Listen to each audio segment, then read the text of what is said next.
What's up, guys? It's Saturday morning. No bourbon this morning. Got coffee. My Cubs cup.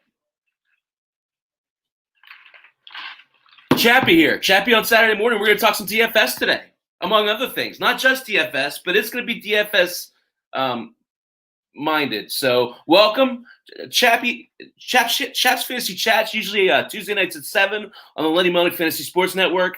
I kind of, with the state that we're in with baseball, I decided that I started wanting to do these Saturdays when I can, just to kind of talk about the Saturday slate, what you're wanting to look at, how you're wanting to, what the proper way to break your DFS slate down is, so that you can kind of win some money. So, first off, I'm not gonna lie to you. I'm very analytical in nature. I kind of like to break things down and understand them. But I'm no DFS expert. I've done okay. I haven't won any big pots or anything. But it's important when you do these things, you have to understand how they work first. You can't win if you don't understand how the system works.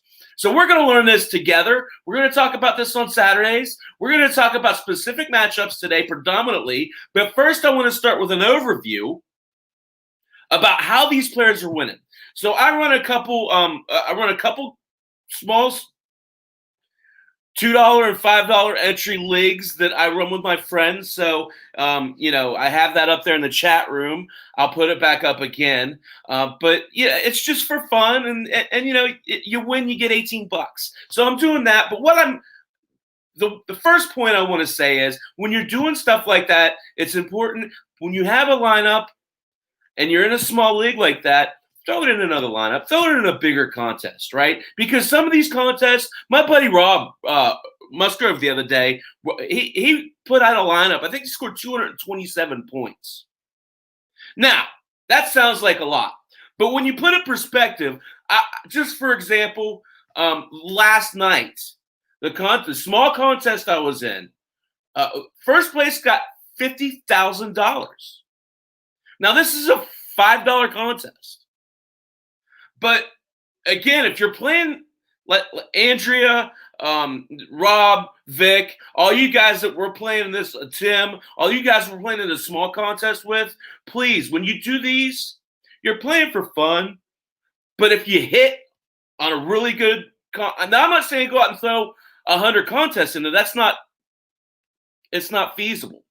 But when you do make these contests for these, or you make your lineup for these small contests, throw it into a bigger lineup, even if it's just a $5 one. But make sure there's a good payout, okay? Because again, if Rob would have played that 227-point lineup, he'd have probably won about $1,000, and that's something to brag about, okay? So last night, the contest that I was in, 240 points took $50,000. That's a lot of cake. A lot of times you get these algorithms, and I usually say, I have said to this point, stay out of the big contests. I disagree with that at this point. I've changed my mind. I used to say go to the single entries. Well, the point differential between the single entries and the multi-entries, it's very negligible. They're about the same. So if you're going to go into the big money contests and you throw out a 180-point night, you're going to win $50 to $100. So, and you're playing a lot of schlubs in those big contests. Yes, you're playing a lot of those, number-generated algorithms. That's fine. You understand that. But a lot of those algorithms also turn out to be garbage. So if you put a good quality lineup in one of those big contests, Andrea, I see you. Sorry, I got to take a second. Chaps Fantasy Chat, Tuesday nights at 7. I'm now coming to you predominantly Saturdays as well. Might miss a couple here and there, but hell, like I said, play DFS. Tomorrow's not guaranteed in this format, so we're going to talk about daily fantasy sports. But I come to you on the Lenny Melnick Fantasy Sports Network at LennyMelnickFantasySports.com. It's raining here in Indianapolis, which means, unfortunately, I won't get to take my pool cover off and get in the pool today. But what that also means is, with my MLB.com subscription, I'm going to watch a lot of baseball. I was up to 1:30 last night watching the very last out of I think it was the San Diego, Colorado. No, it was the Houston Angel game that went late last night. So I literally, it's funny. I wait for my wife to go to bed and then I turn all these West Coast games on. It's amazing. If you guys don't get that subscription, it's really, really worth it. Especially if you're on like a streaming service like I am. So I highly suggest that. But so anyway, I'm going to use all this information that I've gathered to talk about putting in winning lineups today. So again, 241 yesterday. How you do that? We're going to talk real briefly. The winning lineup. I'm going to share it with you guys right now. 240.8 points. Luis Castillo was his pitcher. 21 points. Travis d'Arnaud, 38.5 points. Really good game. Hanser Alberto, 36.9 points. Colin Moran, 21.7. Dansby Swanson, 31.4. Tom Pham, 38.2. Judge, 22.2. 12.5 for Renfroe. And Renato Nunez, 18.5. Now, at first glance, you look at it, you say, oh, d'Arnaud, 38.5. Alberto, 36.9. Pham, 38.2. That's what won him the contest. At first glance, you're right. But there's more to it. Take Aaron Judge out of that equation and Luis Castillo. What do all those other players have in common? Low ownership. Think about it. d'Arnaud, Alberto, Moran, Swanson, Pham, Renfroe, Nunez. Were they in a lot of contests last night? No, I don't think so. So it's important to take that into account.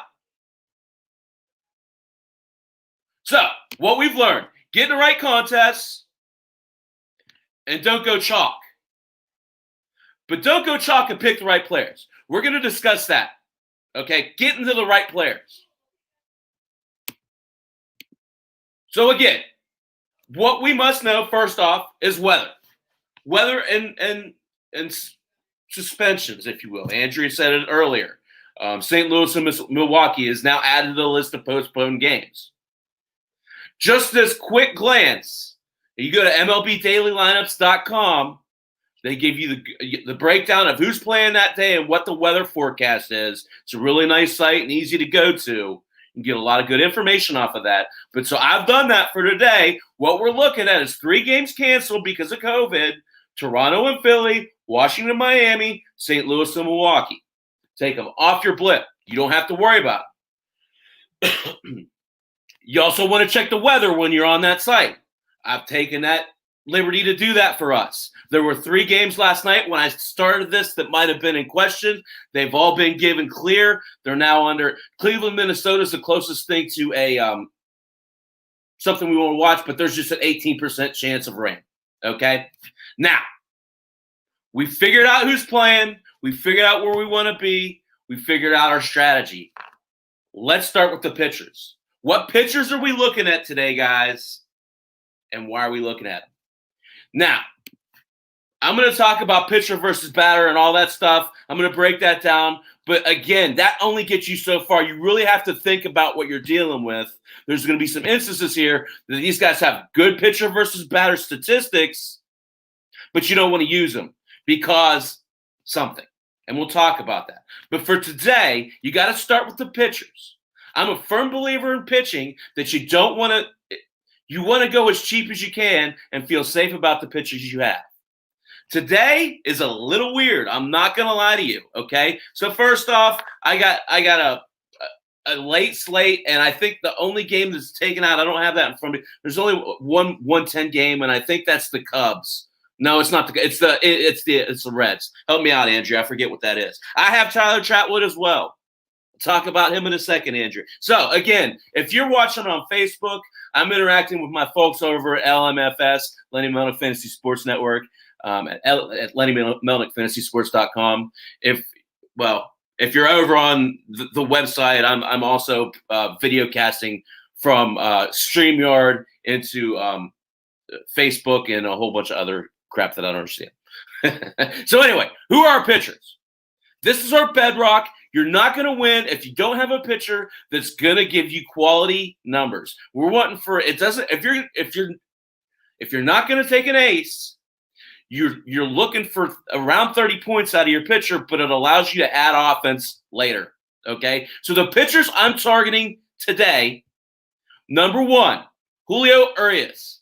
Arias, I'm targeting every time out, guys. This guy's an ace in waiting. He's going to get better as the season goes along. He was not bad last time, but I think he's going to be much better today against Arizona. I like Arias in his 7,800 price tag because he's a potential SP1 every time he goes out at a reduced rate. Last time out against San Francisco, he only had 21 points, but he was, the walks did him in. I don't think that's going to be the case for him. You're still talking about a young pitcher. 5 innings pitched, 5 hits, 3 walks, 3 Ks, and an earned run. He got a no decision. I don't think that happens this time against Arizona. This is a really talented young kid, and he's going to be viable. He's going to be a big part of that Dodgers staff, and the Dodgers offense is going to score runs. I like Julio Arias, especially that 7,800 price tag. Pitcher number 2 I like. Tyler Chatwood, Andrea. $8,000. I think Tyler Chatwood is really a diamond in the rough. He could go back. People forget he was a really good pitcher in Colorado. At least showed glimpses of it. Last time out against Milwaukee, 49 points. 6 innings pitched, 3 hits, only 2 walks, and 8 Ks. We all remember Chatwood couldn't find the plate the last couple years. It seems he's figured that. I almost cussed. He figured that out.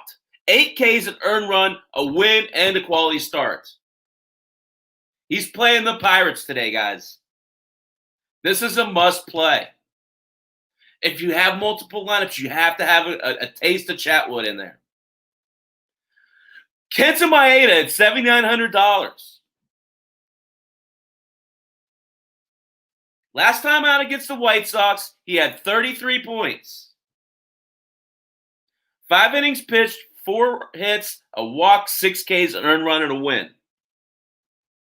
Maeda's a crafty pitcher. He's not the most talented guy in the world. I'm not saying he's not talented. I'm just saying he's a grinder. And he knows how to pitch. Minnesota is going to score a boat ton of runs. I think Cleveland is a little bit of fool's gold offensively, and I think he can use Maeda safely today. One more guy I want to talk about. And I don't know, y'all might think I'm crazy. You might be right. But if you're thinking about going contrarian today, I really am interested in, and this is how you win a big contest or look like an a-hole. I'm not sure which. Kyle Freeman, $6,000. You could put a hell of a lot of offense in your lineup with a $6,000 pitcher. Last time out, he played the Rangers, and he looked like the Kyle Freeman from 2 years ago. 37 points, 6 innings pitched, 4 hits, 3 walks, 5 Ks. 2 earned runs, a win, and a quality start. Yes, they're in Colorado. He knows how to do that. He pitches in Colorado. He's going to have very little ownership. And if he's returning to form to the pitcher that he was 2 years ago, you look like a genius.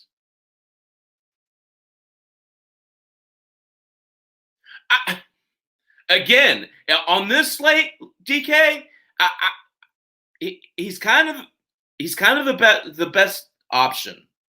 So you have to have some shares of Chatwood, I believe, in some way, shape, or form. You have to get him in a lineup because he is going to have a good game. So there's the pitching scenario. So you're looking at, for me, I'm looking at 4 pitchers. Now, I'm not saying to go out and throw 100 lineups with Kyle Freeman in, but I have 2 in with Freeman. So I really do believe in this guy. He was a really good pitcher 2 years ago, guys. So, that said, let's talk quickly about some of these games. Some of them we will skip over. Quite honestly, we'll talk about some players. We'll talk about some matchups. First game I want to talk about Again, bear with me here a little bit. Michael Fulmer. I want to pick on Michael Fulmer a little bit today, guys, because he's not back to his normal self. I think Fulmer's a good pitcher. Good. He had a good rookie year. Last time out, 2.2 innings pitched, 5 hits, 4 runs, a walk. He gave up 3 homers in 8 outs. 3 homers. So to me, he's a righty. There's not a whole lot of good statistics that you can look at aside from Mike Moustakas. Moustakas is 3 for 10, 300 with a homer. The rest of this team hasn't seen Fulmer a whole lot. But what I would say is if you want to play some Reds today, cue up their left-handed hitters. You might want to look at Joey Votto. Interesting thing, Tucker Barnhart at $2,200. 247, 11 homers. All of his homers last year were off of right-handed pitching. Might want to consider Barnhart if you're trying to, save some money somewhere. But again, with Fulmer pitching, really you can play any of these Reds. I would suggest all of them, Moustakas. And, of course, Castellanos doesn't have any running stats because he played for Detroit last year. Cue up Nick Castellanos.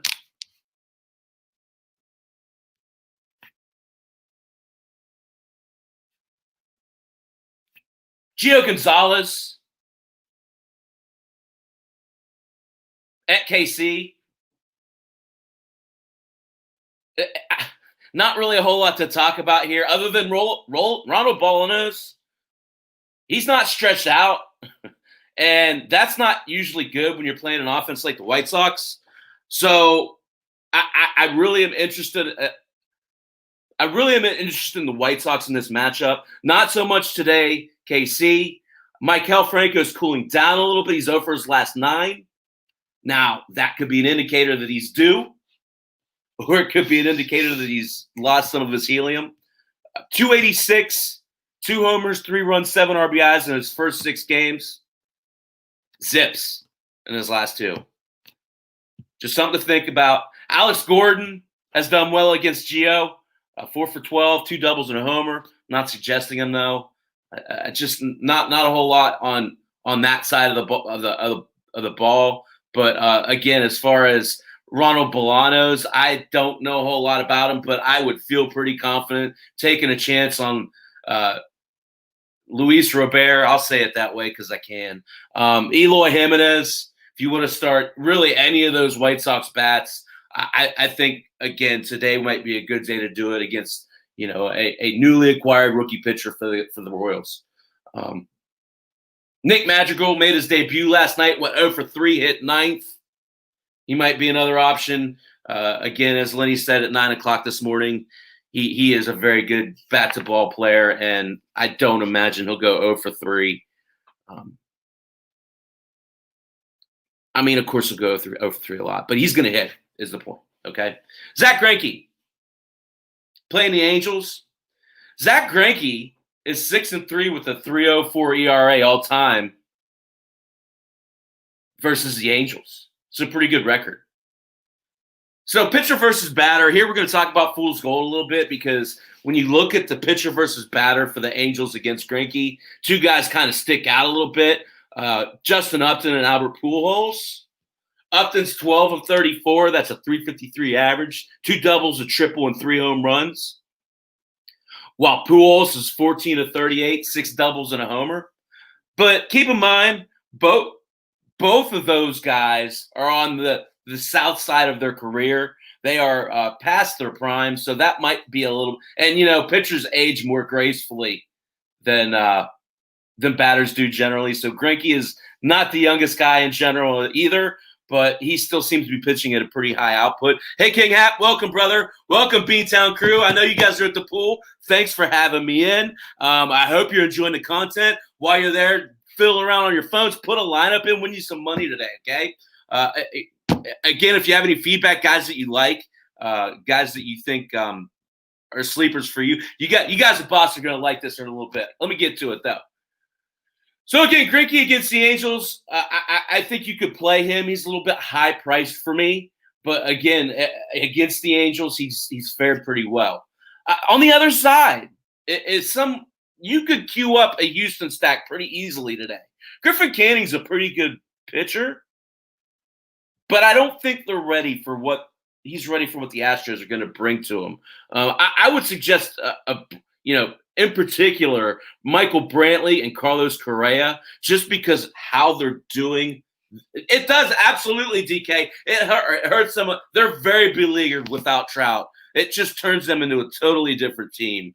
And on both sides of the ball too, right? His defense in center field is very underrated in my opinion. So that's going to hurt them defensively as well, which leads me right to these guys, these Houston batters that I really like. Now, the pitcher versus batter doesn't really speak to a whole lot of players, but none of them have faced Canning. That's why. Again, I think you can safely roll out Michael Brantley today. He's hitting 435. You can safely roll out Carlos Correa hitting 409. I wouldn't have a problem with Yuli Gurriel. I wouldn't have a problem with really any of those guys that you want to take a chance on. Some of them are high priced. I wouldn't necessarily say target Bregman or Altuve, but hey Taco, what's up, brother? Welcome. I wouldn't say go overboard. This isn't the matchup I'm picking on. Okay. I'm so glad all my B-Town friends are in here. Listen, because I want to talk about the Yankees and the Red Sox today. And I know you all are probably like, oh, Jesus, I don't want to hear it. But I think it's a really good day to go contrarian today with a lot of these Red Sox. Let me tell you why. Number one, I think Zach Godley's a sneaky play today. I really feel like King Happy, you're hilarious. I really feel like after his last outing, albeit it was out of the bullpen, 4 innings pitched, 4 hits, no walks out of Zach Godley and 7 Ks. I think that this guy he's proven that he can do it at the major league level. He's proven that he's willing to work on fixing his problems, and now he's shown that he's gotten better. I really do like Godley today against the Yankees. Now, I know y'all in Boston are probably thinking I'm crazy. Here's why I like Godley today. DJ LeMahieu, when pitcher versus batter, is hitting 300 against Godley. He's 6 of 20, but he's got no extra base hits against him. The rest of the Yankee lineup is 1 of 15 against Zach Godley. I think this is a brilliant move by the Red Sox, and I think that Godley gives them some much-needed relief in the rotation. I think he returns to the form of what he was. He's never put it all together for a full year, but he's always shown potential of being that. Now, on the other side of the mountain, here's another area where I think the Red Sox, and again, here's the other part, very, very low ownership on the Red Sox today. Everybody's going to be stacking on the Yankees. Why I like the Red Sox today? They like facing Tanaka. JD Martinez is a must start at $3,900. He kills lefties, but he also likes Tanaka. He's hitting 348 with 2 doubles and 3 homers. You have to play Martinez today.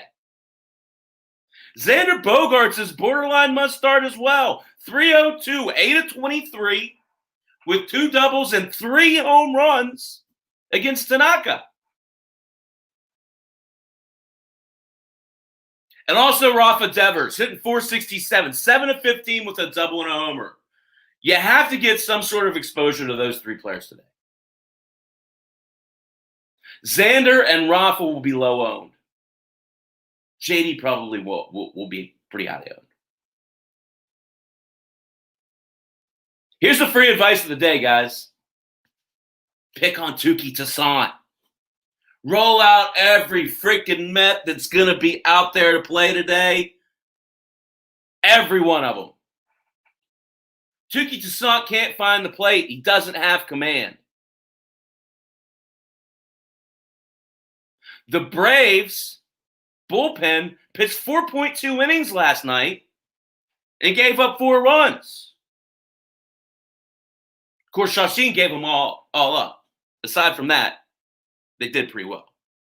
I don't love the Mets, Hap, but I love this matchup. I love this matchup. These Mets are going to swat the ball against Tukey. He's not a major league starter, and he's going to have to go longer today because of that bullpen. So put in your lineup Alonso, Cano, McNeil, Conforto, Cespedes, Rosario, Mookie Blaylock.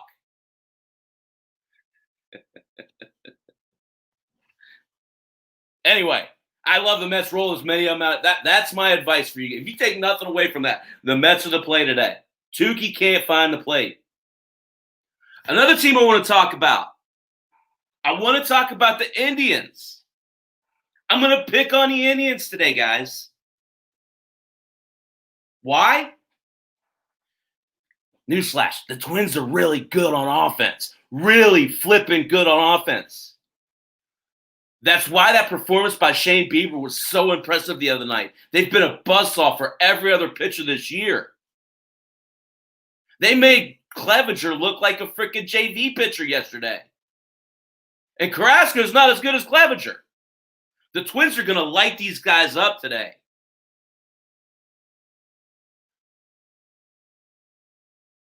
I'll be there, Hap. I'll be there. Hap's asking about the King Hap Challenge. Boy, man, those guys are fun. I'm figuring it out still. I haven't done so well. But you know what, Happy? I don't see you in my contest, so let's get over there. Let's have some fun. Guy with your kind of money, I'm pretty sure you can afford that $2 entry. Love you guys. Thanks for listening. Hap and all his crew, I think, are out floating by the pool, probably drinking some Lorenz. If I know Happy, I'm having a good time, I'm quite sure. Thanks for listening, guys. Cheers. Except for I'm coffeeing today. I'm not drinking today. It's raining. So anyway, what Twins do we like? Why are we picking on Carrasco?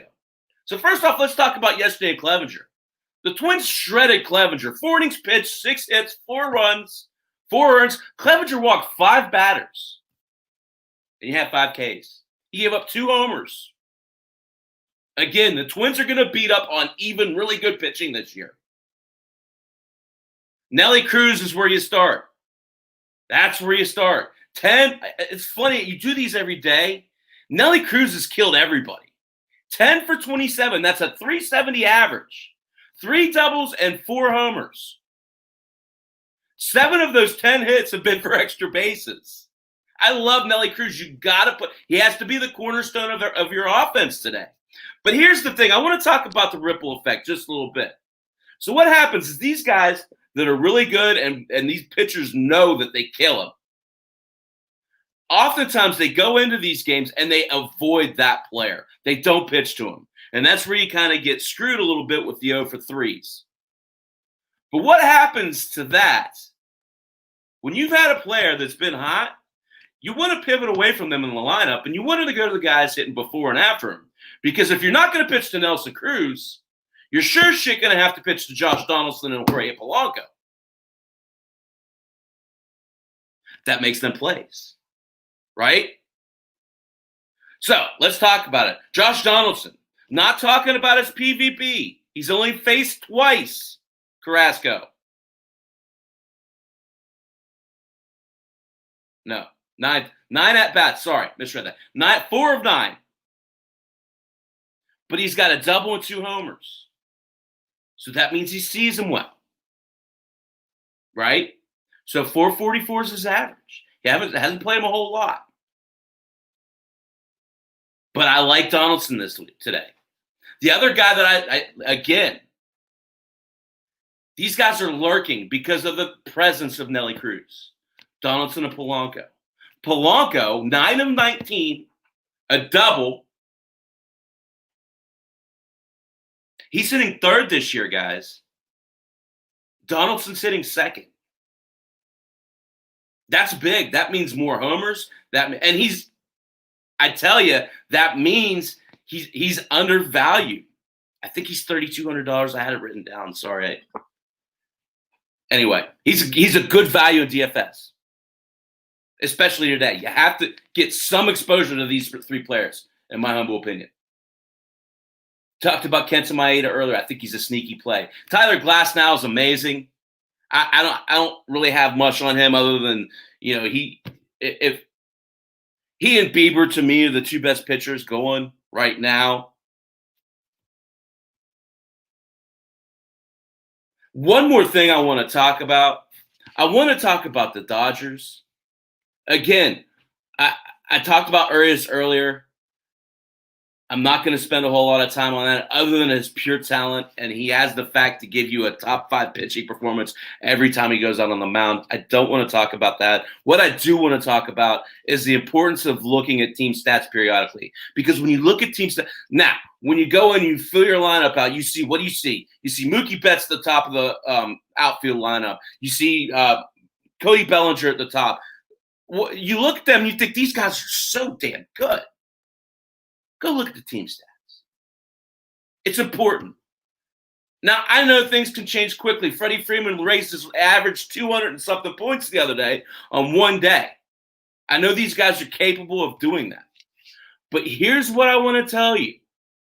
Today, when you're setting your lineup, if you want to start Cody Bellinger, do you really want a 139? No homers. He scored 3 runs and he's driven in 2. Or would you rather have Max Muncy at 242, 3 homers, 2 doubles, 6 runs, 4 RBIs? Muncy's a lot cheaper. You want Mookie Betts? Finally starting to turn it on a little bit. 256, a homer, 5 runs, 5 RBIs. Or do you want Corey Seager? 344, 3 homers, 7 runs, 6 RBIs. Seager looks like an early MVP candidate, guys. He looks like an early MVP candidate. He is really on his marbles this year. A couple other guys that you might not realize. If Kiki Hernandez is in the lineup, he faces lefties. I believe he hits them really well. He's hitting 276 with 7 runs. Dirt cheap. AJ Pollock's hitting 421, guys. He's their DH. Only a homer, 3 runs, 2 RBIs, but 421. These in baseball more than any other sport, these things change. It's a fluid situation. So don't waste your money on Bellinger until he shows you something. Go out, throw some money on Corey Seager, Max Muncy, Kike.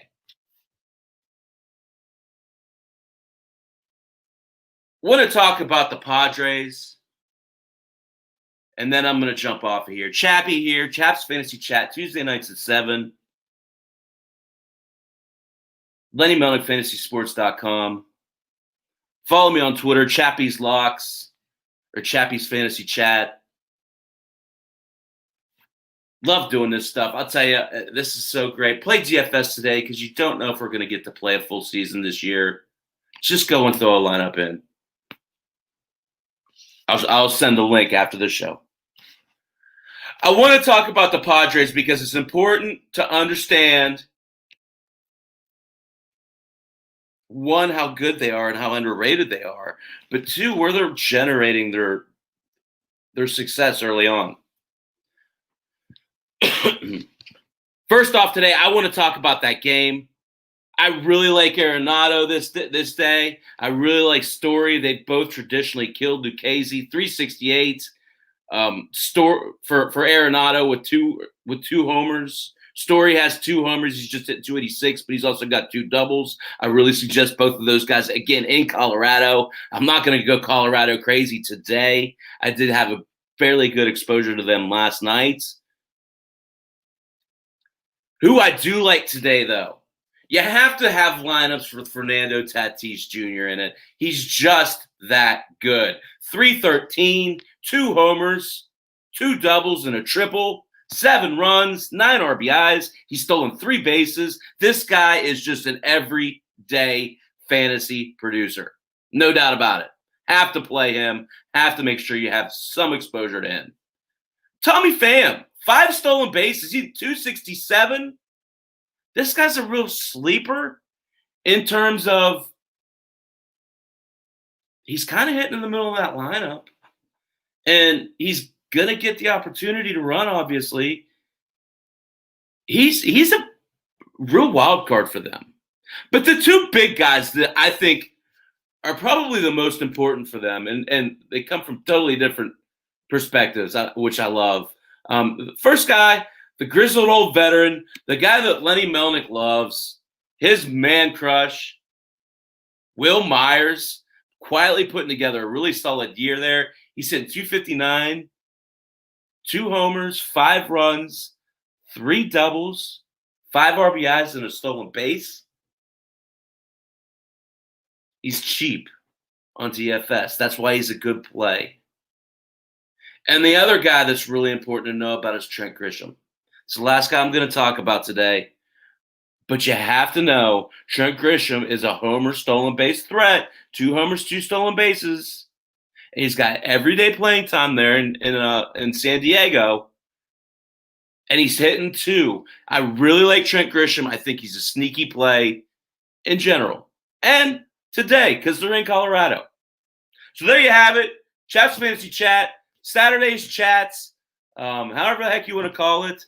Love doing these. I was up last night like a kid at a candy store going through all the stats, going through all the breakdowns. I'm going to put some lineups in today. I'll post on the websites our games today. Get in there. 7:05 is when they start. I got a 10-team league, so get in there and have some fun with me. Play DFS today. Tomorrow's not guaranteed. Chaps Fantasy Chat on the Lenny Melnick Fantasy Sports Network at LennyMelnickFantasySports.com. Thanks, guys. Enjoy your day. Be safe. Wash your hands. Wear your mask. Peace.